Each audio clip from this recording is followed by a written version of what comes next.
Ya, nah, jadi hari ini aku akan sharing tentang overcoming your insecurities to improve your mental health. Nah, ini sedikit tentang aku, tadi udah diperkenalkan ya sama Siska. Mungkin teman-teman yang belum follow mengenaldiri.id, boleh dicek Instagramnya, terus boleh di-follow if konten-kontennya resonate with you. Jadi, tidak ada unsur pemaksaan kok. Nah, jadi selama 40 menit ke depan, aku akan sharing tentang healing the layers of insecurities. Kita akan sama-sama belajar apa sih insecurity itu, dan mungkin aku akan share personal story aku juga and my personal journey. Lalu kita akan ada prakteknya nih teman-teman. Jadi kalian nggak cuma dengerin aku aja, tapi kita akan ada sesi meditasi sama journaling. Nah, kita bakal langsung mulai pakai journaling ya, 2 slide setelah ini. Jadi teman-teman boleh banget disiapin sekarang pulpen sama kertas atau buku. Boleh kertas atau buku apa aja, nggak harus yang bergaris, nggak harus yang gimana-gimana. Bahkan kertas bekas juga boleh. Tapi aku menyarankan teman-teman semua tulis tangan ya. Soalnya kalau misalnya ngetik di handphone itu nanti beda sensasinya dan proses kognitifnya akan berbeda. Oke, aku kasih waktu teman-teman untuk mempersiapkan dulu mungkin. Nah, terus nanti di akhir juga akan ada sesi meditation. Jadi, meditasi ini pastikan teman-teman ada di ruangan yang cukup nyaman, yang tenang, dan gak berisik, gak banyak orang, supaya meditasinya nyampe, message-nya, dan bisa terasa lebih damai. Oke, nah pertama-tama boleh ditulis di kolom chat dulu nih teman-teman.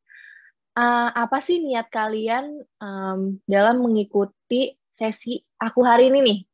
Apa yang kalian butuhkan in terms of self-love or self-acceptance gitu. Boleh aku tunggu jawabannya di kolom chat, nggak perlu di-overthinking, mau satu kata juga boleh, satu kalimat juga boleh. Oke, aku tunggu ya jawabannya semuanya. Mungkin yang kalian butuhkan apa? Jadi aku juga bisa memberikan materinya sesuai dengan kebutuhan teman-teman. Oke, Peter Fernando mau mencari worthiness ya. Bagus banget ya, self-worth yang tentunya uh, mungkin banyak dari kita yang masih bergantung nih self-worth-nya sama orang lain, sama external validation gitu ya. Gimana caranya kita bisa nyari worthiness itu dari dalam diri kita sendiri. Cynthia mau affirmation, that's so good, karena nanti di akhir di sesi meditasi akan ada sesi untuk kita positive affirmation untuk diri kita sendiri. Oke, Kevin pengen lebih berkembang sebagai manusia, bagus banget semangatnya. Alam Syah mau clear mind, pilih bisa berdamai dengan diri sendiri, Nisa lebih sayang sama diri sendiri, Teresa untuk mengembangkan self-esteem. Oke, so bagus banget teman-teman.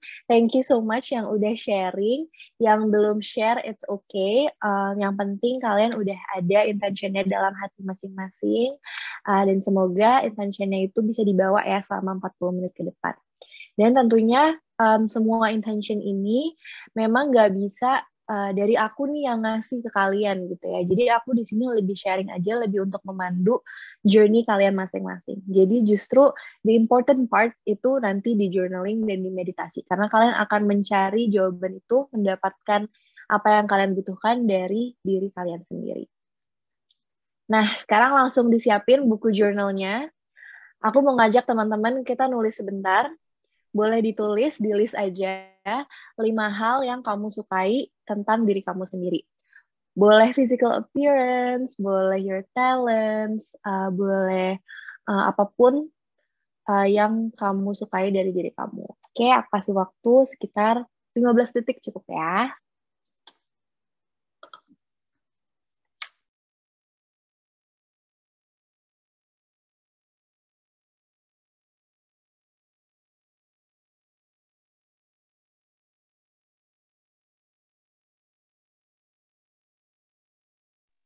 Oke, nah kalau belum nyampe 5, nggak apa-apa, kita lanjut dulu.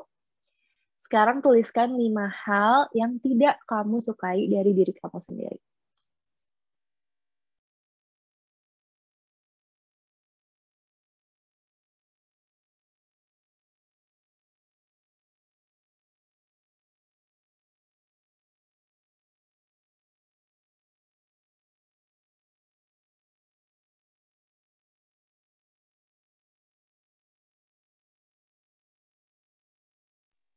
Oke, kalau belum 5 juga nggak apa-apa, teman-teman.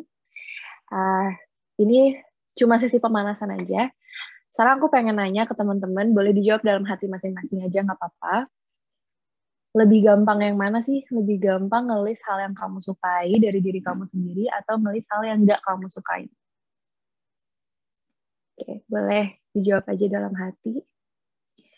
Kalau misalnya kamu merasa, kok lebih gampang nulis hal yang nggak aku sukain ya, lebih gampang point out hal-hal yang negatif dari diri aku, that's okay. Itu adalah satu hal yang sangat wajar dan juga sangat umum dirasakan oleh banyak orang, karena kamu nggak sendiri. Ya, jadi aku akan sharing personal story aku, bahwa dulu aku pun adalah orang yang bahkan nggak bisa ngelihat apa sih yang bagus dari diri aku. Semua hal yang aku lihat dari diri aku adalah hal-hal yang negatif gitu ya. So this is my story. Pas aku kecil, aku tumbuh di keluarga yang sangat penyayang, yang sangat menyayangi aku, and supportive. Jadi aku tumbuh menjadi anak yang cukup percaya diri. Aku dulu pas TK itu di Aussie, jadi memang aku tuh bisa dilihat berbeda ya dari teman-teman aku yang lain. Aku paling besar, paling gendut, paling hitam, rambutnya hitam sendiri, kriwil gitu ya. Nah, aku tuh beda. Tapi pas kecil dulu nggak ada yang membuat aku merasa berbeda. Jadi orang-orang sekitar tuh supportive. Jadi ya aku merasa pede-pede aja. Mungkin ini bisa jadi reflection juga untuk teman-teman. Apakah kalian mungkin lebih pede pas kalian kecil nggak sih dibandingkan pas kalian sekarang gitu ya? Nah, tapi hal ini berubah ketika aku pulang ke Indonesia. Aku SMP itu di SMP negeri di Indonesia. Dan aku menerima bullying dari teman-teman aku. Di memori aku sih rasanya kayak dibully sama satu sekolah ya, tapi mungkin sebenarnya kenyataannya cuma 10-20 anak. Dan dulu aku dibully for my physical appearance. Dulu mereka bilang, mereka ngata-ngatain aku, dibilangnya dadaku tepos. Bayangin anak SMP ya ngata-ngatain aku seperti itu, dan aku pulang sekolah tiap hari nangis. I had suicidal thoughts. I almost pindah sekolah gitu ya. Dan akhirnya ketika aku lulus SMA, awal kuliah juga, aku pengen balas dendam gitu ya. Aku pengen bisa membuktikan ke orang-orang yang dulu bully aku kalau enggak, gue tuh enggak jelek kayak yang lo pikirin, enggak jelek kayak yang lo kata-katain gue dulu gitu ya. Dan akhirnya aku berusaha nih untuk mencari validasi eksternal. Aku mungkin saat itu terlihat dalam tanda kutip cukup striving, cukup sukses gitu ya. Karena aku bisa jalan di berbagai runway sebagai model, aku menang jadi none gitu. Tapi sebenarnya di balik itu, I was still very much struggling and suffering. Karena aku belum memproses trauma aku cuma pengen balas dendam, aku cuma pengen orang lain tuh ngeafirmasi kalau kamu tuh cantik kok gitu. Dan di balik itu aku harus diet ketat, aku melakukan segala jenis diet, aku sampai kayak nggak bisa konsentrasi di sekolah gitu ya, hampir pingsan ya, pokoknya udah parah banget ya untuk bisa mencapai apa yang ingin aku capai saat itu. Hingga akhirnya aku didiagnosa oleh seorang psikiater, aku memiliki gangguan makan dan juga body dysmorphia. Ya, mungkin teman-teman sebagai mahasiswa kedokteran cukup familiar ya dengan diagnosis ini, dan memang ini sangat berhubungan dengan pas trauma aku gitu ya, yang tidak aku proses saat itu. Nah, dalam perjalanan aku udah mau recovery gitu ya, udah mau berdamai sama tubuh aku gitu, udah mau berdamai sama makanan. Ternyata Tuhan bilang nggak nyampe situ doang nih gitu. Nih, aku tambahin lagi ya tantangannya gitu. Akhirnya aku punya vitiligo. Jadi teman-teman bisa lihat di kulit aku ini ada bercak-bercak putih ya, ini di seluruh tubuh aku ya. Dan ini baru muncul pas aku awal koas. Jadi ini tuh bukan punya dari kecil. Ini baru sekitar 2-3 tahun yang lalu ya. Pas awal koas baru muncul vitiligo. Tapi saat ini aku bersyukur luar biasa aku punya vitiligo, karena vitiligo ini benar-benar membuka perspektif aku untuk mencintai diri aku itu benar-benar dari perspektif yang 180 derajat berbeda. Aku jadi sadar bahwa my worth, my self-worth, my self-confidence itu nggak ada hubungannya sama my looks, my physical appearance. Tapi berhubungan sama nilai-nilai yang aku percaya dalam hidup aku. Misalnya, I value kindness, I value sharing, I value my family, I value knowledge, gitu ya. Jadi selama aku bisa tetap memberi dan mengejar hal-hal itu, I'm still worthy, gitu. Jadi nggak ada hubungannya sama my looks and apakah orang menganggap aku cantik atau enggak, gitu ya. Jadi this story itu aku pengen ngasih tahu ke kalian kalau aku tuh pernah loh ngerasain membenci tubuh aku every inch of myself.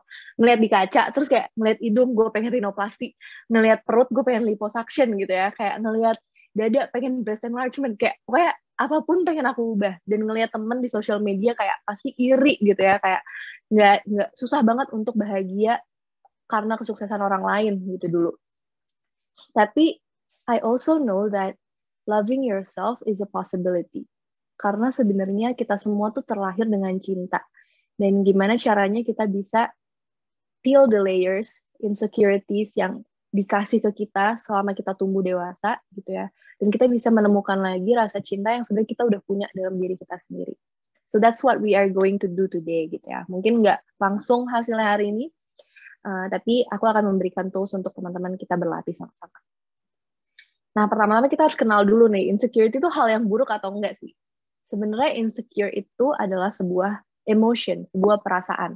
Jadi kalau teman-teman lihat nih di emotion wheel yang sebelah kanan ini, ya, insecure itu adalah bagian dari fear. Jadi rasa takut, kalau kita spesifikin lagi itu ada insecure, kalau kita spesifikin lagi bisa kita merasa inadequate, merasa tidak cukup, atau merasa inferior. So insecurity is an emotion. Dan tentunya emosi itu normal untuk dirasakan kan ya teman-teman. Merasa sebuah emosi itu adalah suatu bagian esensi dari menjadi manusia. Dan tentunya emosi itu datang dan pergi, ya kan. Emosi itu bukan sesuatu yang konstan, bukan sesuatu yang ada terus sepanjang hidup kita. Artinya kalau kita lagi ngerasa insecure saat ini, ya kita ngerasa insecure saat ini, gitu loh. Bukan berarti kita adalah orang yang insecure. Jadi itu tidak mendefinisikan identitas kita. Nah, sebenarnya everyone has their own insecurities. Jadi, I promise you, bahkan Beyonce, Rihanna, Raisa, Hamish Daud, ya, pokoknya siapapun yang kalian anggap perfect di dunia ini, mereka pun juga insecure kok, gitu. Ada orang yang insecure about their personality, ada orang yang insecure tentang bentuk tubuhnya, ada yang insecure achievement misalnya, atau uang, kesuksesan gitu ya. Jadi sebenarnya yang jadi masalah tuh bukan insecurity-nya, tapi bagaimana kita merespon terhadap insecurity itu. Ada dua pilihan, kita bisa mensabotase diri kita jadi merasa nggak percaya diri untuk menggapai mimpi-mimpi kita mengurung diri, atau kita jadi lash out, kita marah ke semua orang, kayak dunia ini nggak adil, kenapa dia bisa, aku nggak, misalnya gitu. Atau yang kedua adalah, pilihan kedua, kita menghadapi insecurities kita dengan penuh rasa welas asih dan kasih sayang. Nah, untuk kita bisa menyembuhkan sesuatu, tentunya kita harus tahu dulu penyebabnya apa, ya kan? Teman-teman sebagai dokter kalau mau nyembuhin penyakit kan harus tahu dulu ini apa nih etiologinya, bakteri kah, virus kah, gitu kan, trauma, genetik. Nah, sama dengan insecurity. Ini adalah beberapa asal insecurity yang cukup common dan mungkin teman-teman bisa relate ke salah satu atau semuanya. Yang pertama adalah dari keluarga. Ya, just like any Asian family, ya, orang tua itu punya ekspektasi yang sangat tinggi terhadap anaknya, misalnya. Aku pernah dengar katanya, as an Asian person, kita cuma punya 3 option. We either become a doctor, a lawyer, or a failure. Jadi, in this case, congratulations, you are not a failure karena kalian mahasiswa kedokteran. Tapi pun banyak orang tua yang udah anaknya mau jadi dokter pun masih banyak ekspektasi gitu ya. Harus mapres, harus top 10, harus ikut organisasi, masih banyak banget tuntutan. Jadi itu bisa jadi sumber insecurities kita. Atau kamu adalah seorang adik atau seorang kakak yang sering dibandingkan sama saudara gitu ya. Itu juga bisa jadi the root of your own insecurity. Yang kedua adalah dari sekolah. Sekolah itu adalah institusi pertama di mana kita bersosialisasi sama teman-teman sebaya gitu kan. Dan menerima validasi hampir setiap hari ya dari sekolah. Karena kan kita dapat nilai, kita ngerjain tugas dinilai sama guru ya kan. Dari kecil, dari TK, kalau kita berhasil apa, kita dapat bintang gitu kan. Jadi di sekolah tentunya ada guru-guru yang hanya memuji anak-anak tertentu gitu ya. Padahal mungkin talenta kita tuh bukan di bidang eksakta gitu ya. Talenta kita di bidang musik, di bidang olahraga. Tapi kita nggak di cater ya kebutuhan itu sama sekolah. Akhirnya some of us merasa we're not good enough karena kita nggak dapat pujian dari guru gitu misalnya. Ataupun bisa juga kita mengalami bullying atau peer pressure seperti yang aku ceritakan tadi ya dari pengalaman aku. Dan yang terakhir adalah dari media dan masyarakat. Nah, ini yang pengen aku share di slide selanjutnya. Oke, aku nggak tahu apakah kalian tumbuh masih baca magazine atau enggak ya, tapi I grew up still reading magazines. Dan ini adalah kayak gambar-gambar yang aku lihat gitu ya, cover-cover majalah. Mungkin teman-teman pasti tahu ini siapa ya, Zac Efron. Dan di sini dia kelihatan kayak, wow, tricepnya sangat define gitu ya. Which is good for him, tapi kayak hal ini bisa banget membuat laki-laki juga merasa insecure terhadap tubuhnya. Karena coba deh, siapa sih orang yang jalan-jalan dalam kesehariannya, belanja gitu ya di pasar, terus ototnya kayak gini? Kayak nggak ada gitu kan. Jadi ini tuh unachievable beauty standard bahkan untuk cowok. Ya, dan tentunya untuk cewek banyak banget ya contoh-contoh unachievable beauty standard. Dan aku pun pernah bekerja di industri modeling, di industri seperti ini, dan biasanya gambar-gambar seperti ini tuh hampir selalu pasti di Photoshop gitu. Jadi itu memberikan kita apa ya, kayak standar kecantikan yang gak realistis. Lalu ini ya, contoh yang kedua, Miley Cyrus ya. Terus di sini ada tulisannya, headline-nya, Ways to Your Best Body, What to Eat to Lose 8 Pounds This Month. Artinya kalau misalnya kita mau best body, kita harus lose 8 pounds dulu gitu ya. And aku pengen teman-teman di sini sebagai calon dokter juga membuka pikiran kalian bahwa gak semua orang yang kurus itu sehat, dan gak semua orang yang gendut itu gak sehat. Ya, kalian boleh banget nanti baca-baca lagi tentang weight stigma, tentang apa sih dampaknya kalau misalnya kita tuh langsung mengkategorikan pasien nih dia gendut, ya udah lu berarti lo males, berarti lo nggak sehat, berarti lo nggak peduli sama badan lo sendiri. Nah itu adalah hal-hal yang sangat harmful, dan ini adalah apa yang ditanamkan oleh media ke kita dari sejak kita kecil. Lalu gambar yang bawah ya ada weight loss pills, dan ini banyak banget di Indonesia ya, slimming product gitu kan. Ini adalah produk-produk industri yang feeding off dari insecurities kita. Jadi bisa juga untuk refleksi kalian, ada nggak sih barang-barang yang kalian beli, yang kalian punya saat ini, yang bukan karena kalian suka, bukan karena kalian pengen, bukan karena kalian emang senang, tapi karena kalian beli itu supaya kalian fit in to the society, supaya kalian merasa cukup, merasa normal. Ya, boleh, itu mungkin bisa jadi bahan refleksi juga. And lastly, dari social media ya, kita pasti sering lihat selebgram-selebgram yang kayak seemingly very perfect gitu ya, padahal ketika mereka ngepost foto itu udah banyak consideration-nya, angles, lighting, posing gitu ya, dan mereka jarang banget nunjukin kalau ternyata mereka juga punya imperfections kayak kita gitu, cellulite, acne, stretch mark gitu ya, tapi nggak ditunjukin aja gitu. Nah, untuk itu aku pengen memberikan teman-teman nih, membuka pikiran teman-teman bahwa ada alternatif lain gitu, yaitu self-compassion, atau bahasa Indonesia itu welas asih. Self-compassion itu sebenarnya simple banget ya. It's giving ourselves the same care and kindness that we would give to a good friend. Karena kita tuh sering banget baik sama orang lain ya, kalau sahabat kita sedih, sahabat kita ngerasa insecure, kita bisa menghibur dia. Tapi kalau ke diri kita sendiri, banyak banget kata-kata yang kita katakan yang jahat sama diri sendiri. Instead of being our own best friend, kita biasanya jadi our own worst enemy. Kita ngomong hal-hal yang kita nggak akan tega ngomong sama orang lain. Jelek banget sih lo, gini aja nggak bisa, bego banget sih. Kayak gue tuh emang gak pantas dicintai. Ya, banyak banget hal-hal yang kita sering ngatain itu, atau bahkan secara unconscious, secara tidak sadar. Nah, menurut Kristin Neff, Profesor Kristin Neff, dia seorang profesor psikolog ya, ada 3 komponen dari self-compassion. Yang pertama adalah mindfulness, yaitu kita menyadari apa yang sedang kita pikirkan dan apa yang sedang kita rasakan tanpa menghakimi. Jadi kalau saat ini kita lagi ngerasa sedih, kita cukup menyadari aja, oh saat ini aku lagi ngerasa sedih. Kalau kita lagi ngerasa insecure, kita cukup menyadari, oh saat ini aku sedang merasa insecure. Analoginya kayak taking a step back, mundur, dan ngelihat hidup kalian tuh kayak sebuah film. Jadi kayak ngelihat dari perspektif orang ketiga.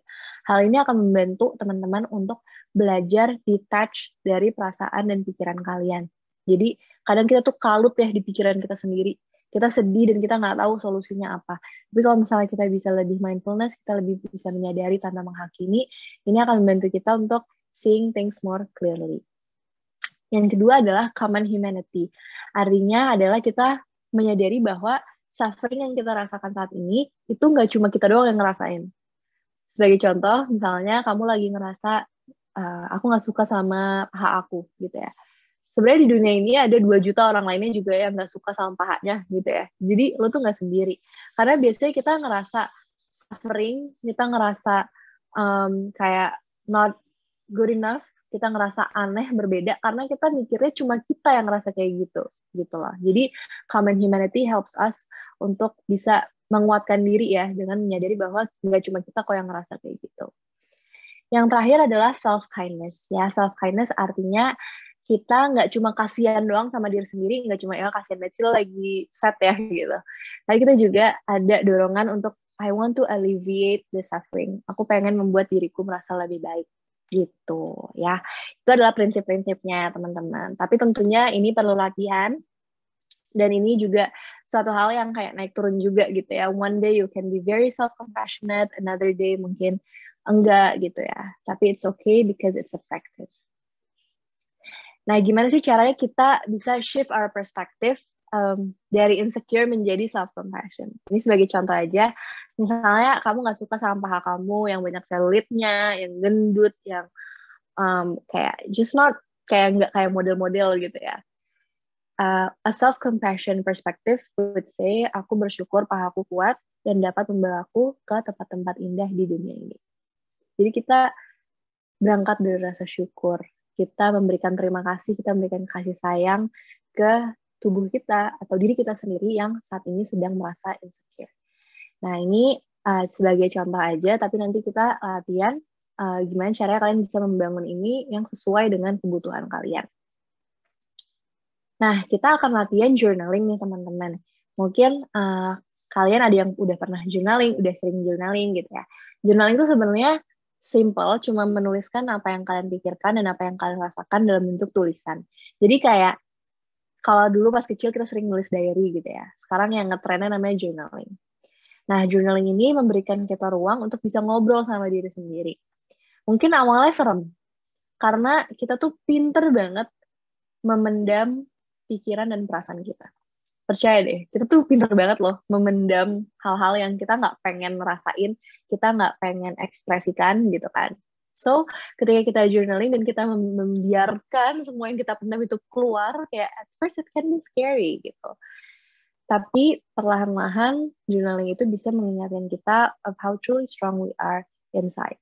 Journaling bisa membuat kita melihat masalah kita dari perspektif yang berbeda, bisa membuat kita punya hubungan sama diri sendiri. Oh, gue jadi percaya nih sama intuisi gue gitu ya. Dan kita jadi bisa lihat pola dalam hidup kita juga gitu. Misalnya, oh ternyata aku tuh selalu membandingkan diri aku sama orang lain kalau aku lagi melakukan ini.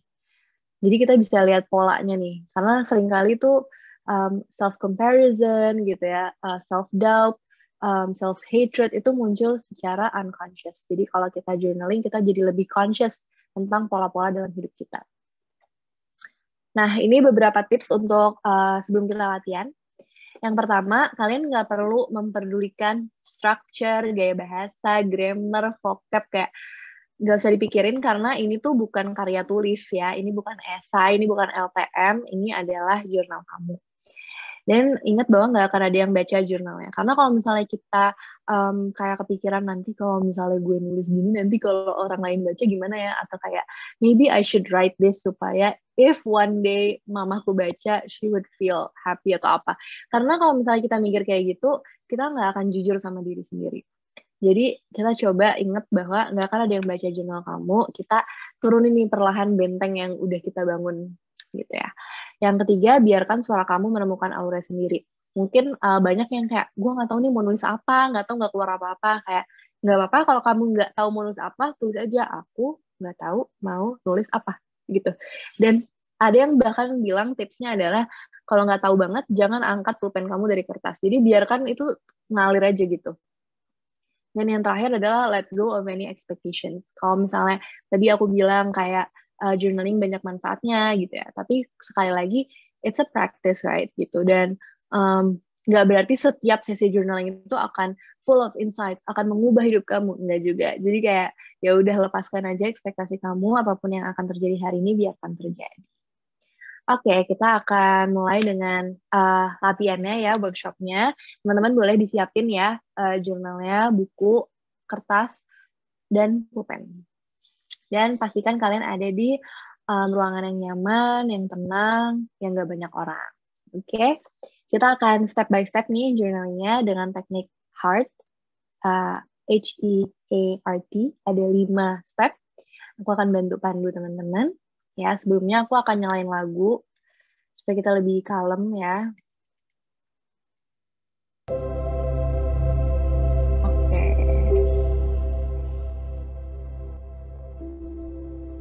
Oke, nah. Pertama-tama kita akan melakukan step 1 dulu. Step 1 adalah here and now. Teman-teman, ini adalah salah satu cara untuk kita bisa kembali ke masa kini dengan cepat, dengan simple. Boleh disebutkan dalam hati masing-masing 5 hal yang bisa kalian lihat, 4 hal yang bisa kalian dengar, 3 hal yang bisa kalian sentuh atau rasakan dengan kulit, 2 hal yang bisa dicium, dan 1 hal yang bisa dirasakan di mulut. Kalau ada yang susah, nggak apa-apa, anggap aja netral, tidak perlu dipaksakan. Aku kasih waktu teman-teman untuk melakukan 5, 4, 3, 2, 1.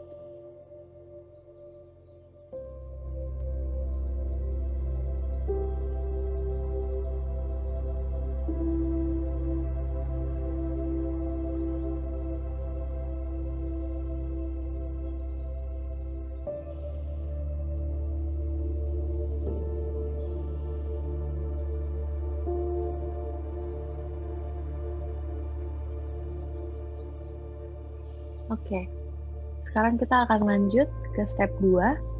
Step 2 adalah envision. Ya. Envision ini kita akan meditasi tapi singkat banget. Ya, ini hanya untuk affirm diri kita bahwa kita hadir di momen ini. Nanti akan ada meditasi yang lebih panjang di akhir. Jadi teman-teman boleh cari tempat duduk yang nyaman dulu. Ya, bokong, punggung, pundak, dan ujung kepala dalam satu garis yang lurus. Kita tarik nafas panjang melalui hidung dan buang melalui mulut. Tarik nafas, buang. Sekali lagi, tarik nafas, buang, dan perlahan menutup mata. Cukup sadari nafas kamu. Sekarang kita katakan ke diri kita sendiri di dalam hati. Ikuti kata-kataku ya. Aku hadir di momen ini. Aku hadir untuk mendengarkan apa yang aku rasakan dan apa yang aku pikirkan. Aku memberikan diriku ruang untuk pulih. Aku hadir di momen ini. Aku hadir untuk mendengarkan apa yang aku rasakan dan apa yang aku pikirkan. Aku memberikan diriku ruang untuk pulih. Oke, perlahan-lahan boleh membuka mata. Oke. Sekarang kita akan lanjutkan ke step selanjutnya, step 3, yaitu ask. Boleh ditulis di jurnal teman-teman. Apa insecurity terbesar yang paling membebanimu saat ini? Aku kasih waktu, cukup 1 menit aja ya, untuk menjawab pertanyaan ini.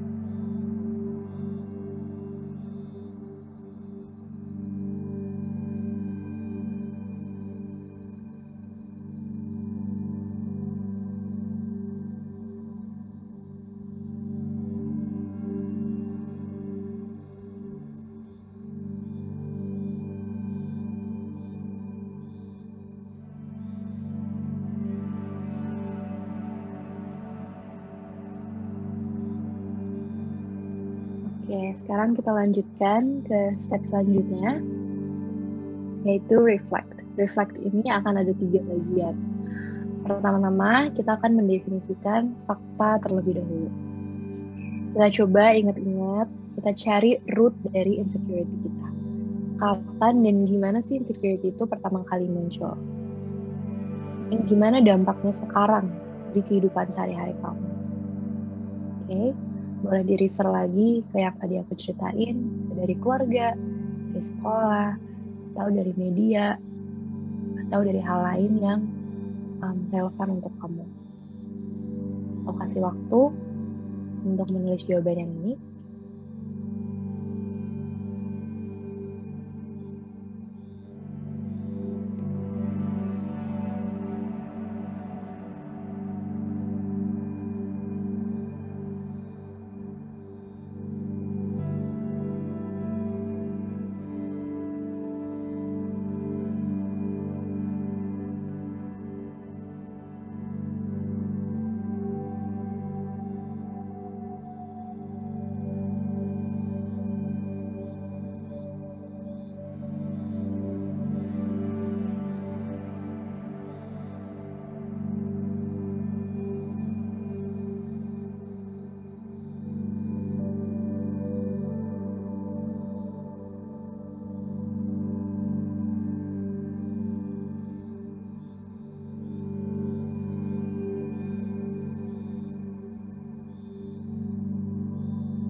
Oke, kita akan lanjutkan dengan pertanyaan selanjutnya.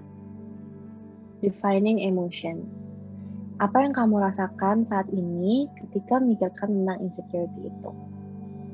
Dan gimana sih kira-kira rasanya kalau kamu nggak perlu mengkhawatirkan tentang insecurity itu? Aku kasih waktu lagi, teman-teman.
Oke, kita lanjut ke pertanyaan terakhir dari Reflect, Defining Thoughts.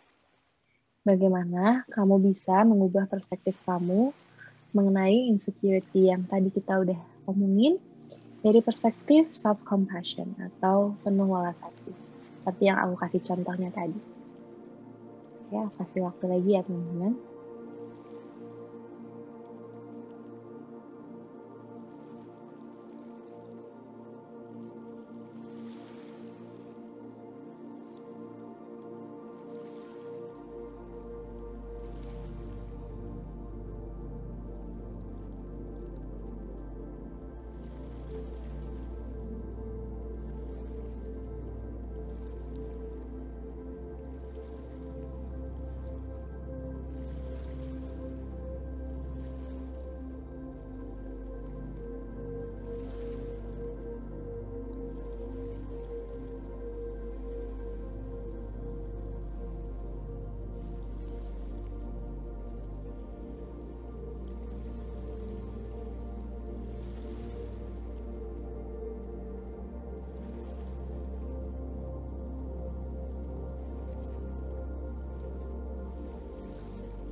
Oke, Sekarang kita akan lanjut ke pertanyaan yang terakhir. Step 5, turning point. Tuliskan sebuah love letter untuk diri kamu sendiri. Boleh dimulai dengan Dear siapa nama kamu. Ya mungkin agak aneh rasanya awalnya, tapi nggak apa-apa, coba aja. Beberapa hal yang bisa kamu tulis, ada bagian tubuh yang kamu syukuri nggak, keunikan dari kepribadian kamu, talenta dan kelebihan kamu, atau hal-hal yang kamu banggakan dari diri kamu sendiri. Aku akan berikan waktu untuk menulis surat cinta ini ya.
Oke, teman-teman, cukup dulu. Mungkin yang belum selesai nggak apa-apa, nanti bisa dilanjutin lagi setelah sesi ini. Sekarang kita akan lakukan meditasi ya. Nanti setelah ini boleh dibaca juga surat cintanya, tapi kita meditation dulu supaya waktunya nggak habis nih. Nah, kita akan sedikit meditasi untuk menyayangi diri sendiri. Kalau teman-teman yang belum pernah meditasi, it's okay, cukup ikuti suaraku aja. Oke, kita cari tempat duduk yang nyaman, teman-teman. Boleh duduk di kursi atau duduk bersila, yang manapun yang nyaman. Bokong, punggung, pundak, dan ujung kepala dalam satu garis yang lurus. Bayangkan spine kalian, tulang belakangnya itu lurus. Kalau yang duduknya ada senderan, boleh bagian bawahnya menyender dikit. Kita akan tarik nafas yang panjang. Tarikan nafas yang paling dalam dan paling panjang yang kalian ambil sepanjang hari sejak kalian bangun. Kita tarik nafas melalui hidung dan buang melalui mulut. Tarik nafas. Buang.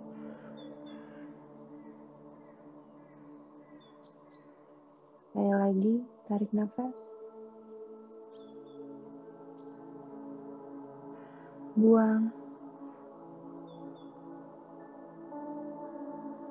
Kalau sudah siap, boleh perlahan-lahan menutup mata.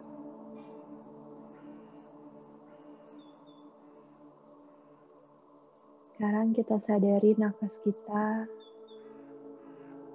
Tidak perlu diatur, cukup sadari aja. Bernafas seperti biasa dari hidung.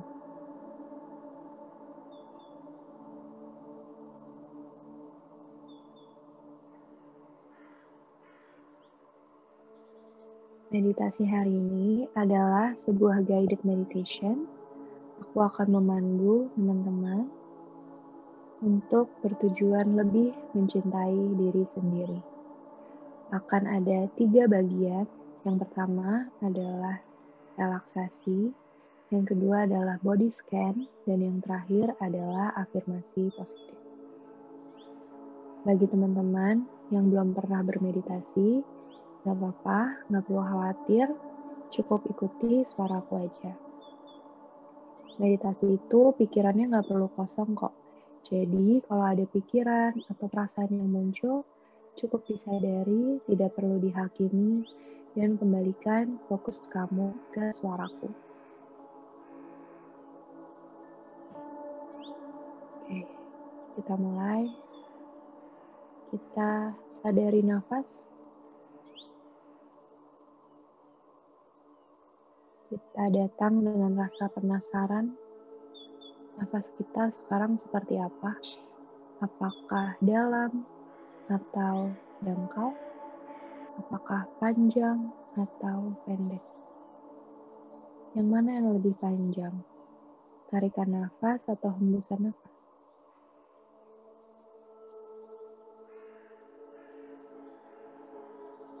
Apakah nafas selanjutnya berbeda dengan nafas sebelumnya?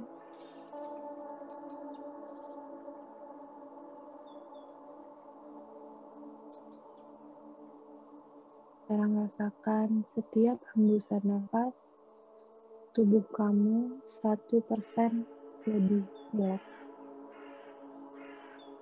Cukup 1% saja lebih rileks.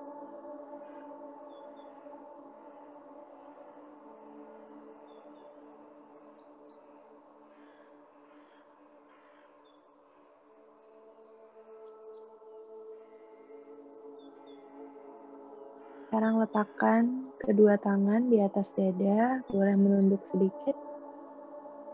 Tanyakan ke diri kamu, kenapa kamu butuh self-love?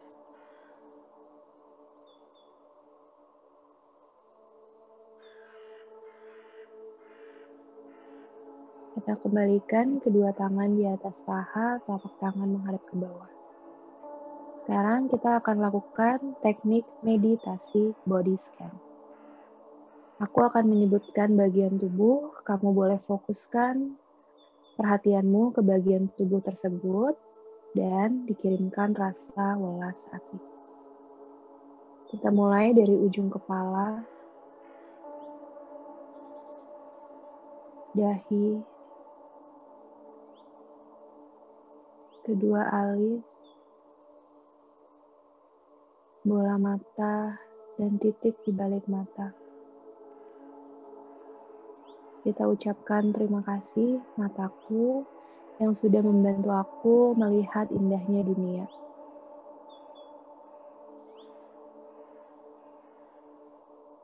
Sekarang ke pipi, rahang, rongga mulut.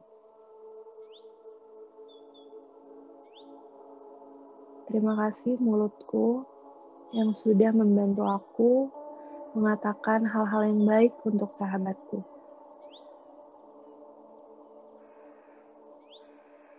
Sekarang ke leher, pundak sebelah kanan, lengan kanan, telapak tangan kanan, lengan kiri, telapak tangan kiri, pundak kiri.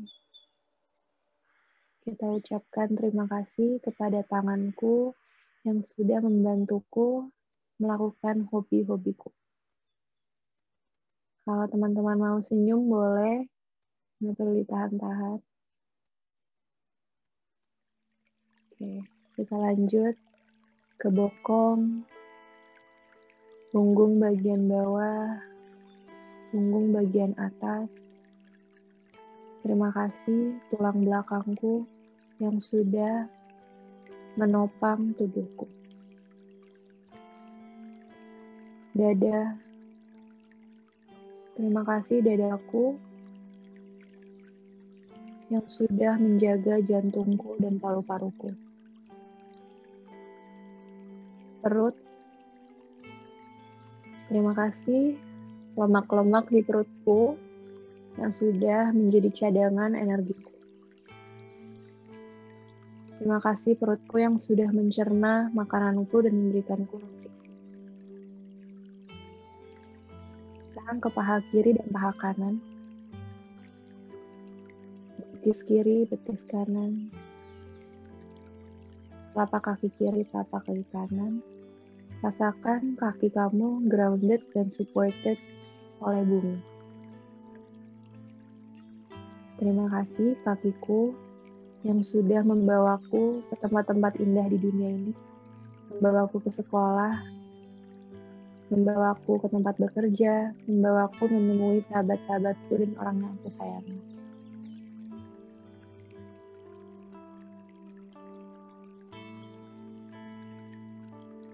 Sekarang rasakan tubuhmu sebagai satu kesatuan yang utuh.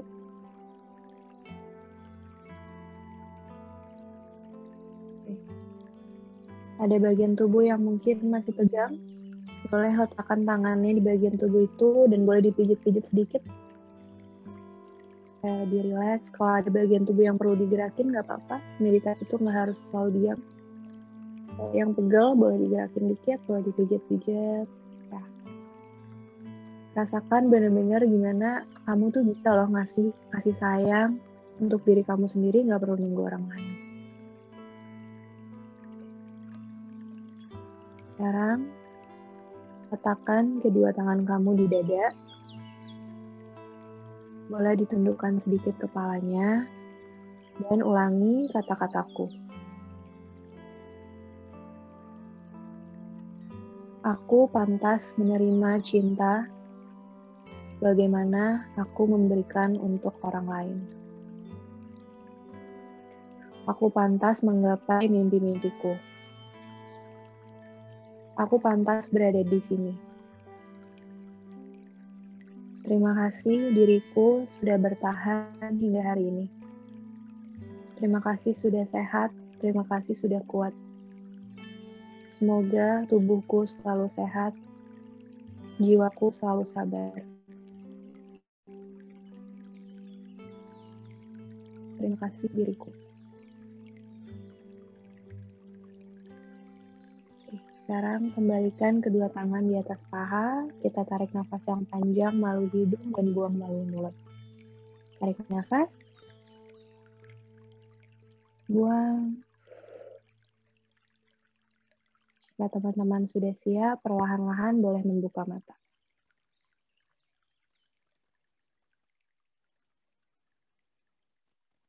Oke, semoga sudah bangun semua. Semoga nggak ada yang ketiduran. Baiklah, kita sudah selesai untuk materi dari aku ya. Nah, terakhir aja, gimana kalau bulan ini kan awal bulan ya, gimana kalau bulan ini kalian komit untuk mencintai diri kalian lebih setiap harinya. Boleh dengan journaling, boleh dengan meditasi. Banyak banget loh self-love meditation di YouTube, di Spotify. Dan kalau teman-teman mau, boleh follow monaldiri.id karena bulan ini kita bakal nge-post everything about self-confidence, tentang self-love. Bakal ada webinar juga, webinar yang gratis. Kita juga ada support group setiap 3 minggu. Bakal ada IGTV untuk meditation juga. Jadi kalau kalian mau, boleh banget di-follow. Ya, try it for yourself and see if your life changes. Oke, sekian dari aku. Terima kasih banyak teman-teman semua untuk energi dan waktunya. Aku kembali ke Siska sebagai moderator. Thank you. Baik, terima kasih banyak Dokter untuk materinya dan juga tadi workshop meditasi. Sungguh luar biasa dan sangat bermanfaat untuk kita semua. Lalu selanjutnya kita juga ada sesi Q&A kepada teman-teman yang masih bingung atau mungkin mau konsultasi lebih lanjut, silahkan dapat ditanyakan dengan raise hand terlebih dahulu atau dapat menuliskannya melalui kolom chat. Silahkan teman-teman.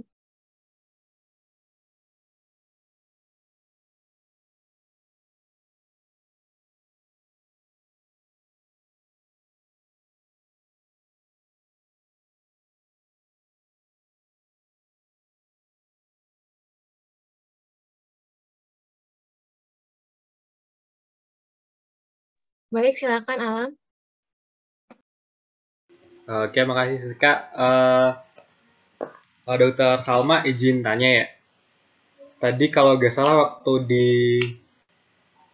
jurnalnya yang step 5 ada yang tentang pengalaman yang dibanggakan. Nah itu maksudnya pengalamannya tuh yang buat kita of value atau yang memang membanggakan gitu. Maksudnya kalau yang of value mungkin kan ada pengalaman yang buruk. Cuman menurut kita itu of value itu juga dituliskan atau hanya yang kita banggakan yang positif-positif aja gitu Kak?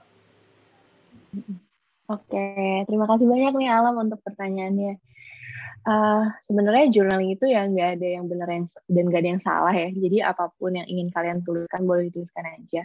Kalau memang ada hal yang pengalaman buruk, tapi kamu bisa overcome pengalaman itu dan itu menjadi hal yang kamu banggakan, itu juga boleh banget ditulis gitu. Tapi kalau aku punya rule of thumb aja, ketika journaling kadang kalau misalnya pikiran kita lagi kalut banget, lagi sedih banget, bisa jadi kita malah akhirnya semakin negatif gitu ya. Kita jadi cuma nulis hal-hal yang negatif aja gitu.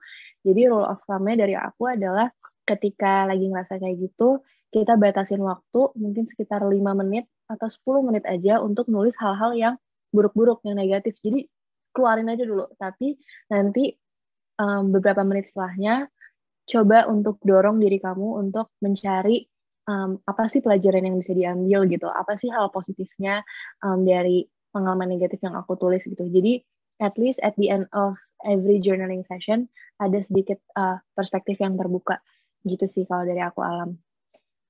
Kenapa tadi kamu ada hal yang pengen kamu tulis tapi kamu ragu gitu? Iya Kak, iya seperti itu. Oke, nggak apa-apa banget. Mungkin latihan untuk mendengarkan intuisi kita juga sih ya. Kalau emang hal itu yang pengen kita tulis, nggak apa-apa banget. Tulis aja dulu gitu. Karena nggak ada yang benar dan nggak ada yang salah sih. Semoga menjawab. Makasih Kak. Terima kasih juga Alam untuk pertanyaannya.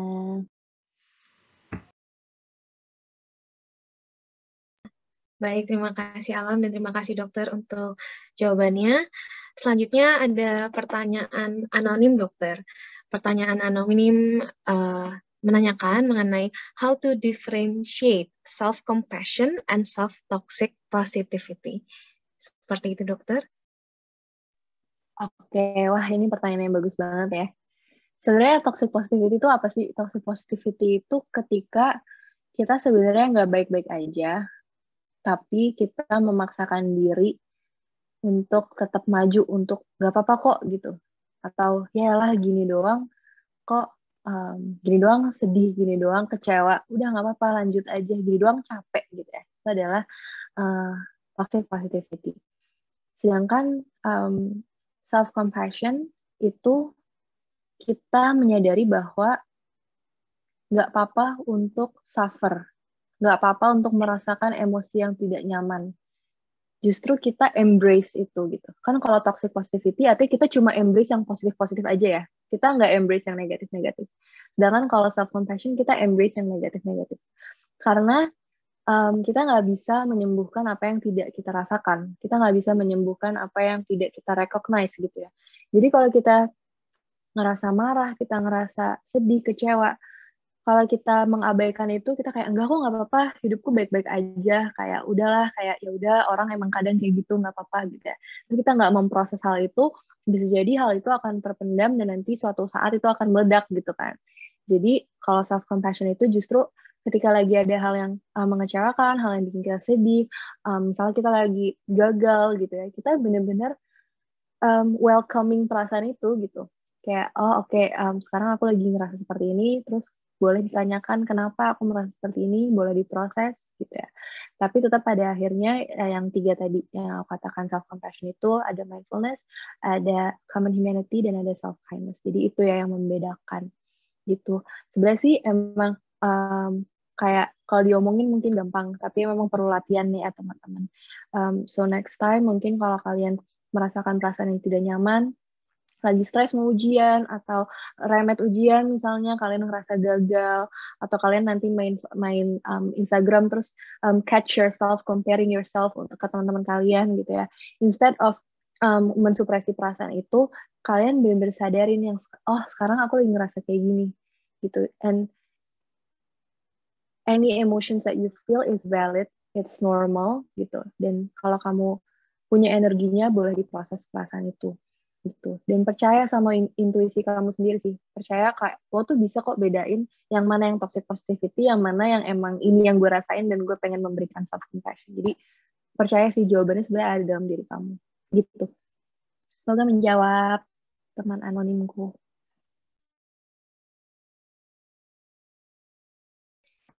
Baik dokter, kata teman anonim sangat menjawab katanya dokter. Baik, jujur dokter ini pertanyaan sangat banyak secara anonim, jadi saya akan bacakan yang selanjutnya dokter. Pertanyaan selanjutnya, Kak, aku sekarang sedang ada di proses dekat sama orang, tapi di sini aku merasa kayaknya aku nggak cukup buat dia. Menurut kakak, apakah aku perlu untuk belajar self-love dulu, baru dekat sama orang tersebut? Ataukah belajar self-love-nya berjalan aja beriringan bersama orang itu? Itu saja dokter. Terima kasih. Oke, terima kasih teman anonimku yang kedua yang memberikan pertanyaan ini. Pertanyaan yang bagus ya. Sebenarnya ada yang bilang bahwa kita nggak bisa mencintai orang lain katanya kalau kita belum mencintai diri kita sendiri. Ya, ada yang bilang kayak gitu. Tapi kalau aku pribadi, aku merasa sebenarnya kita bisa belajar mencintai diri kita sendiri dari merasakan dicintai orang lain. Jadi sebenarnya itu bisa gitu ya. Tapi kalau orang itu nggak bisa memberikan rasa itu ke kamu nggak bisa nyari itu dari dia. Ngerti nggak? Jadi kalau lo tuh nggak tahu rasanya dicintai, lo nggak ngerasa apa-apa dari dia, ya lo nggak bisa maksain minta dari dia gitu. Mungkin berbagi sedikit pengalaman. Aku tadi cerita ya kalau aku adalah orang yang dulu tuh ngejar external validation mampus gitu ya, kayak benar-benar nggak tahu deh self love tuh apa, kayak love tuh mintanya dari orang lain. Ini adalah suatu hal yang tidak aku banggakan ya. Ini adalah hal yang salah satu penyesalan aku ya. Tapi kembali lagi aku belajar banyak sih dari hal ini.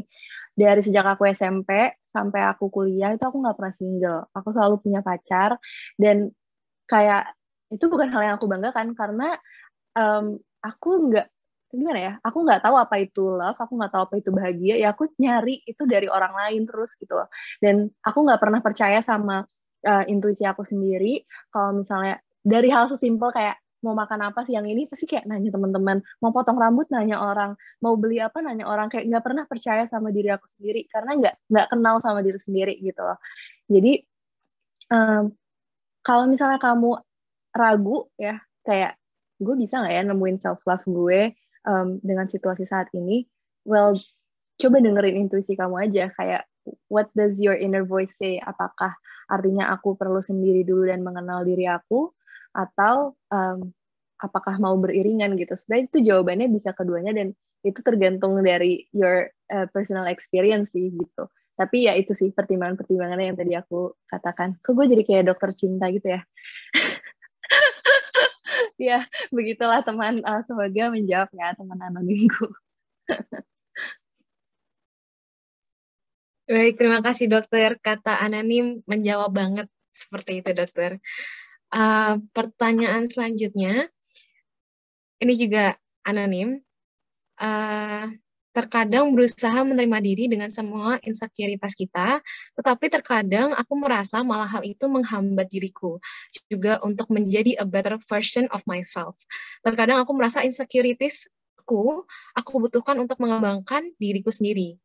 Sebaiknya bagaimana untuk tetap bisa menerima diri, tapi selalu memiliki keinginan untuk berkembang. Seperti itu, dokter. Bagus banget nih pertanyaannya.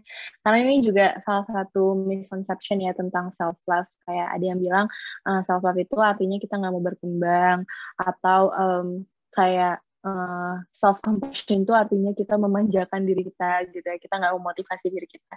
Itu adalah hal misconception yang salah ya.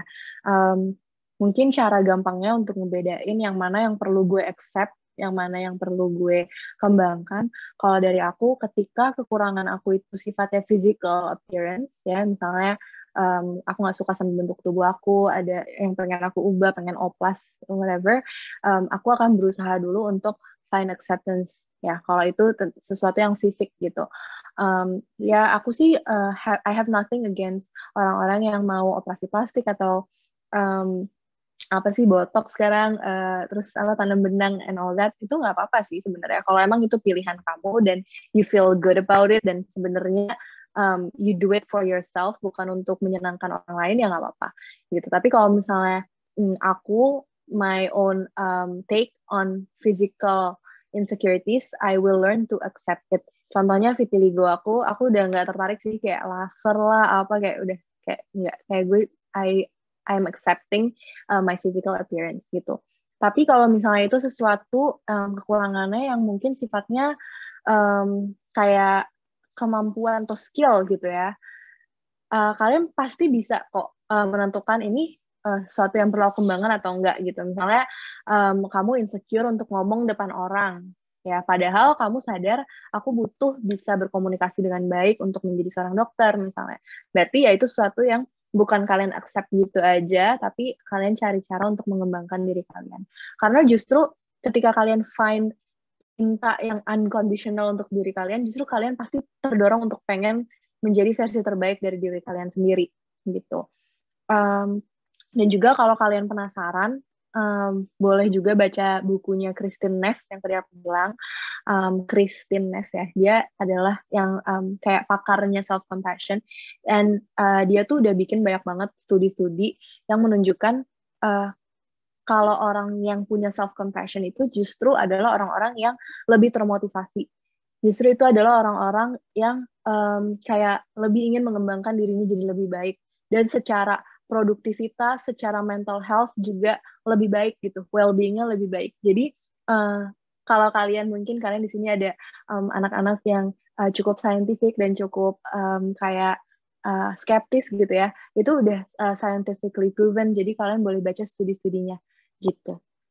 Semoga menjawab ya, Siska dan teman anonimku. Baik, terima kasih dokter. Kata teman anonim, thank you Kak, sangat menjawab. Pertanyaan selanjutnya dari satu anonim juga, tapi terdapat 2 pertanyaan dari anonim ini. Yang pertama, proses mencintai diri kita kan nggak linear ya dokter. Nah, dari dokter pribadi, bagaimana cara melewati saat-saat grafik self-love kita ada di bawah? Mau dijawab dulu dokter atau mau lanjut ke pertanyaan keduanya? Boleh, berhubungan nggak pertanyaan keduanya? Pertanyaan keduanya seperti ini. Bagaimana cara kita mengatasi self-expectation kita sendiri yang tinggi dan udah susah nuruninnya? Rasanya seperti kalau mau menurunkan self-expectation sendiri itu jadi guilty dan takut. Seperti itu, dokter. Pertanyaannya bagus banget nih. Tadi yang pertama, dari kok gue lupa yang pertama tadi apa? Yang pertama adalah melewati saat-saat grafik grafik self-love di bawah. Iya, oke. the fact that kamu menyadari bahwa self love itu naik turun, bahwa itu nggak linear aja, itu udah step one ya. Maksudnya artinya ketika kita lagi turun, ketika kita lagi, aku sering banget ya kayak oke nih hari ini kayak jadi speaker about self love gitu, terus kayak malam atau besok pagi bangun kayak hitting on my body lagi. Simply menyadari dulu sih step one, kayak oke, self love is a practice, it's a journey yang nggak linear gitu. Jadi cukup menyadari itu aja, itu udah bagus banget, itu udah step one. Lalu step 2 adalah punya toolbox self love kamu gitu. Jadi apa sih hal-hal yang kamu tahu persis, this is gonna make me feel happy, this is gonna make me feel better. Karena kadang orang pun nggak tahu loh, kayak kalau kita tanya, coba ya aku tanya ke teman-teman, apakah kalian tahu atau enggak jawabannya, what makes you feel happy? Kadang nggak semua orang tahu jawabannya gitu ya.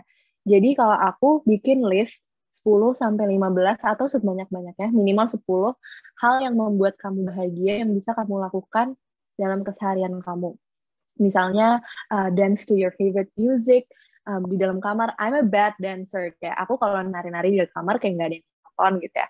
Atau kayak journaling, atau olahraga, atau meditasi, yoga, ngobrol sama this particular friend, nonton YouTube-nya siapa misalnya. Jadi ketika kamu feeling in a slump, kamu bisa go back ke toolbox itu. Jadi kamu tahu what works for you, what makes you happy gitu. Terus mungkin tip terakhir kalau dari aku emang a big believer of positive affirmation. Jadi aku suka nulis afirmasi-afirmasi positif di post-it, terus aku tempel di area-area kamar aku gitu. Jadi I am reminded gitu loh. Jadi di kaca aku nulis, ada di kaca depan kamar mandi aku nulis, remember that the image in this mirror is distorted by the BS, beauty standard by the society. Jadi setiap kali aku ngaca terus I feel bad about myself, aku akan ingat kayak, tunggu dulu, kayak ini sebenarnya yang aku lihat tuh udah terdistorsi sama standar kecantikan yang unrealistis di masyarakat. Jadi aku akan, itu semacam kayak aku remind myself aja sih gitu. Jadi itu boleh coba juga. Terus pertanyaan yang kedua, gimana caranya expectations ya, mengatasi ekspektasi yang terlalu tinggi. Ini mungkin kayak orang-orang yang perfeksionis gitu ya. Kalian mungkin kamu perlu menyadari dulu gitu bahwa there is no such thing as perfection, there is no such thing as ideal gitu ya. Jadi percuma kalau kita mengejar perfection, mengejar ideal, karena itu nggak akan ada habisnya. Dan kembali ke dasarnya, yaitu apa yang kamu value dalam hidup kamu. Karena seringkali kita belum tahu itu apa, jadi we value everything. Terus kalau kita gagal, apapun yang kita gagalin tuh kita jadinya kecewa sama diri sendiri gitu. Sebagai contoh ya, misalnya I value knowledge, tapi aku nggak value nilai akademik gitu. Jadi ketika aku merasa aku sudah belajar, aku sudah mendapatkan ilmu lebih, tapi aku masih gagal di ujian itu, that's okay gitu loh. Karena aku nggak value nilai, aku value-nya adalah knowledge. Atau another thing, I value network misalnya, tapi aku nggak value money. Money itu adalah, tapi nggak kayak top 5 aku gitu. Jadi kalau misalnya aku kerja gitu ya, terus aku udah berusaha keras, aku udah kenalan nih sama banyak orang dari pekerjaan ini, aku ketemu banyak networking baru gitu. Tapi I don't get a lot of money, ya nggak apa-apa gitu. Karena that's not my top 5 value. Jadi coba teman-teman kalau mau malam ini atau besok journalingnya adalah refleksikan what do you value gitu. Gitu sih ya.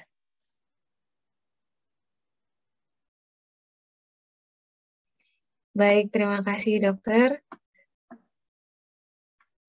Tampaknya sudah menjawab juga. Untuk selanjutnya, sebenarnya masih ada 4 pertanyaan lagi dokter. Namun menimbang dari waktu, pertanyaannya nanti akan langsung disampaikan melalui humas dokter kepada dokter. Apakah bersedia untuk menjawabnya? Iya, boleh banget. Okay. Boleh banget, nggak apa-apa. Baik, terima kasih dokter.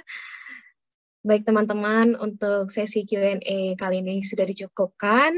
Bila nanti mungkin ada pertanyaan yang ingin disampaikan atau ingin ditanyakan ke dokter, bisa disampaikan langsung via LO-nya masing-masing. Lalu juga sebelum menutup materi hari ini, dokter dipersilahkan untuk menyampaikan closing statement-nya. Ada closing statement ya. Oke. Apa ya? Sebenarnya udah disampaikan semua sih ya tadi, bahwa apapun yang tadi aku katakan, self-love, self-compassion, self-acceptance itu butuh waktu.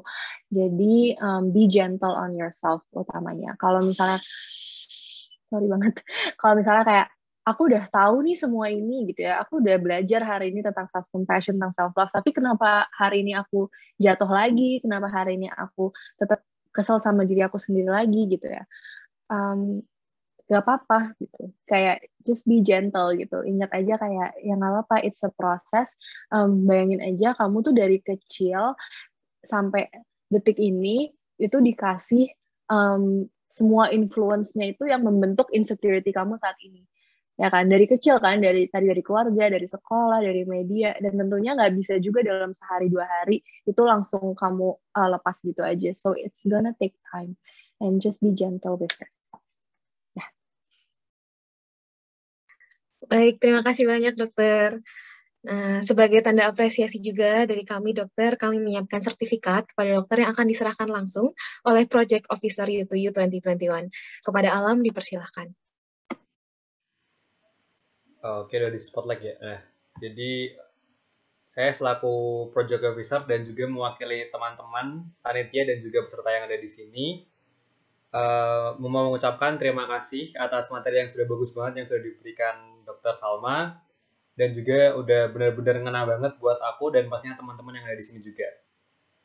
Nah, untuk itu sebagai tanda terima kasih dari kami, saya serahkan untuk sertifikat apresiasi untuk dokter. Mungkin untuk panitia yang bertugas bisa dilakukan dokumentasi.